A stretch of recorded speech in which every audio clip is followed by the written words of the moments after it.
कुलक्षण कहा गया। किसी किसी का मुंह बहुत बड़ा होता है, वो अच्छा नहीं माना गया है, असुरता मानी गई है। जितना होना चाहिए मुंह उतना ही बड़ा होना चाहिए। आंखें धधक रही थी, लाल लाल बाल बिखरे हुए थे। बाल या तो सफेद होते हैं या काले होते हैं, इसके लाल क्यों थे बोलो? क्योंकि केस रंगे हुए था। आज भी आसुरी समुदाय के लोग दाढ़ी लाल लाल रंग लेते हैं, बाल रंग लेते हैं, देखा होगा आपने।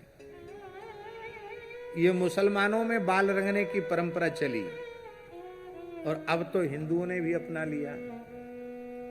अब तो हालत ये हो गई कि जो वृद्धाएं जिनकी मरघट प्रतीक्षा कर रहा है वो भी बाल सफेद नहीं होने देती, वो भी काला कर लेती हैं, मरते दम तक काला रहे।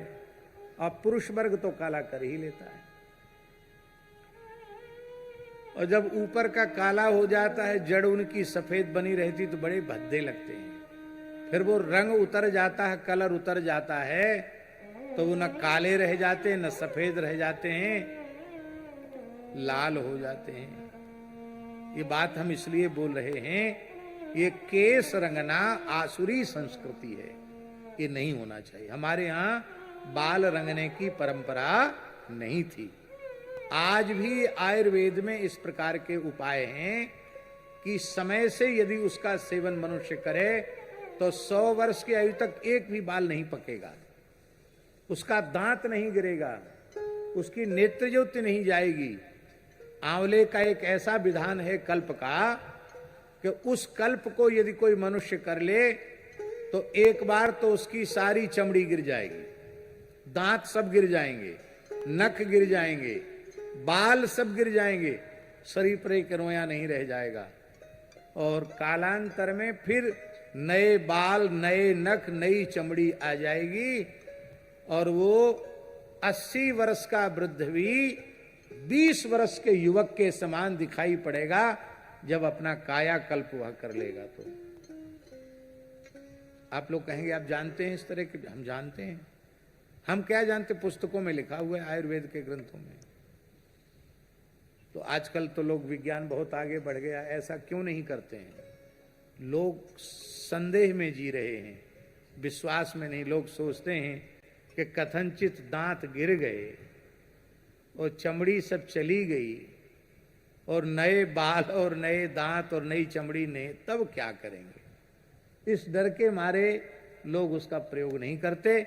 लेकिन आज भी इस प्रकार का विधान है कि वो सब कुछ हो सकता है जो आप चाहेंगे।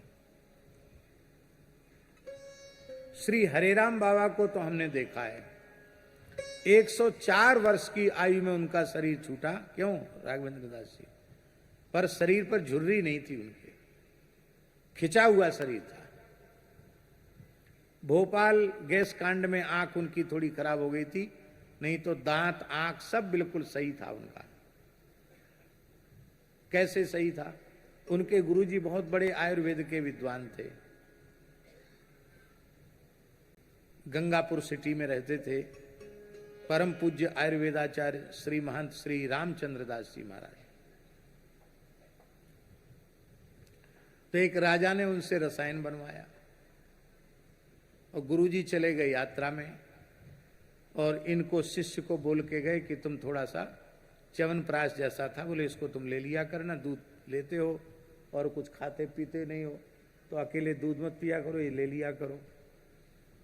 बाबा तो भोले, तो च्यवनप्राश वाली मटकी में हाथ न डाल करके वो राजा के लिए जो बहुत कीमती रसायन बना था उसी को च्यवनप्राश की जगह लेने लगे। वो तो खाने का था चुवन्नी भर, पर बाबा तो एक चम्मच भर के, खूब बढ़िया चम्मच भर के खाते, उसको पचा गए। वो लौट के गुरुजी आए, 2-3 महीना में तीर्थ यात्रा करके लौटे। उन्होंने अपना जो दवाई ववाई बनाते थे देखा तो च्यवनप्राश तो ज्यों का त्यों रखा था। वो जो राजा ने रसायन बनवाया था, जो उस जमाने में हजारों रुपए का रसायन था, इसमें हीरे की भस्म, सोने की भस्म, जाने क्या क्या पड़ा था, वो तो हंडी जैसी खत्म। बोले ये कहाँ गया? गुरुजी आप ही बोल के गए थे कि तुम दूध केवल पीते हो और कुछ खाते नहीं हो, तो थोड़ा सा च्यवनप्राश ले लिया करो। तो गुरुजी बहुत स्वादिष्ट च्यवनप्राश। अरे बोले बेटा वो च्यवनप्राश नहीं था, वो तो बहुत कीमती रसायन था, लेकिन चलो राम जी की जैसी इच्छा, तुमने खा लिया है तो 100 साल तक तुम्हारे बाल नहीं पकेंगे, तुम्हारी नेत्र ज्योति नहीं जाएगी और तुम्हारी दाढ़ भी ज्यों की त्यों बनी रहेगी, तुम्हारे शरीर पर झुर्री नहीं पड़ेगी। ये तब कहा था उनके गुरुजी ने जब उनकी 22 वर्ष की अवस्था थी। कब कहा था? और 104 वर्ष की आयु में उन महात्मा को हमने देखा शरीर पर झुर्री, जैसे हमारा शरीर है अभी झुर्री के योग्य नहीं है, ऐसे ही शरीर उनका था। बाल भी उनके काले थे, बाल सफेद नहीं थे सब, प्रायः बाल काले थे सब, और बिल्कुल सब इंद्रियां एकदम ठीक थी। एक बार जीवन में रसायन लिया था उसका प्रभाव। बाद में राजा आया, बोला महाराज जी हमारी दवाई, बोले दवाई हमारी, तुम्हारी दवाई तुम्हारे भाग्य में नहीं थी, हमारे चेला के भाग्य में थी, वो खा गया सब। अब दोबारा खर्च करो तो बन जाएगी, नहीं तो अब नहीं बनने वाली। बोले बहुत अच्छा हुआ आपके शिष्य ने खा लिया, हमको मिल गया, हो गया, अब जरूरत नहीं। बोलो वृंदावन बिहारी जय। तो हम कहने का आशय यह है कि जो लाल बाल रंगना है ये असुरों की संस्कृति है, इसलिए लिखा है कि उसके बाल लाल थे, मेहंदी लगाई हुई थी बालों में उसने, और पांव में उसके कड़े थे, सिर पर मुकुट था, कानों में कुंडल थे, बड़ा अद्भुत लग रहा था। पहले तो दाऊ जी को थोड़ा सा घबराहट हुई कि ये बहुत तेजी से आकाश में उड़ रहा है, लेकिन जैसे ही दाऊ जी अपने स्वरूप को दाऊ जी ने संभाला तो दाऊ जी ने कहा रे ये दुष्ट आकाश मार्ग से ऐसे मेरा अपहरण करके ले जा रहा है जैसे कि अभी एक विकसित देश के एक व्यक्ति ने एक राष्ट्राध्यक्ष को डकैती करके उठा करके ले गया, बड़े अनुचित तरीके से हाथ में हथकड़ी डाल करके पकड़ के ले गया। ऐसे ही ये असुरों का स्वभाव है, इस तरह का व्यवहार करना यही राक्षसी प्रवृत्ति है। ये चुरा करके आकाश मार्ग से ले जा रहा है। दाऊ जी ने एक कस के घूसा जमाया। कैसे? बोले रुषा हनत छिरसी दृढ़ेन मुष्टिना सुराधिपो गिरी मिव वज्र रंगसा।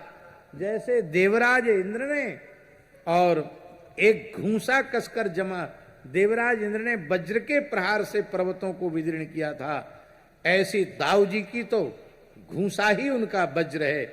एक घूसा उसकी खोपड़ी पर जड़ा और सआहतः सपद विशीर्ण मस्तका, एक घूसे में ही उसका मस्तक फूट के समान फट गया और मुख से खून रक्त का बमन करता हुआ उसकी मृत्यु हो गई।